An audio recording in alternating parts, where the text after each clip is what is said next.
Saya buka je website zakat tu, dia adalah kita nak bayar zakat apa kan. Lagi mudah lah online sebenarnya. Tak ada masalah pun. Dia tolong kirakan juga kan.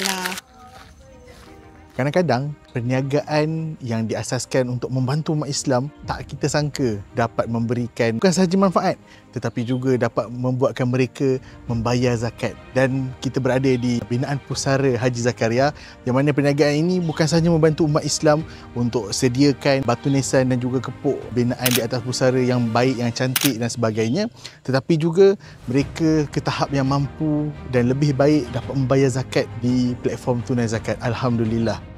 Jadi kat situ kita ikut je cara bayaran dia dengan Al-Wafa tu lagi mudah lah sebenarnya. Membantu juga lagi senang. Dia siap tolong kirakan juga kan. Bagi tahu ayah banyak ni. Okey ayah Al-Wafa, okey dah. Selesai dah ayah tahun ni. Okey alhamdulillah macam tu.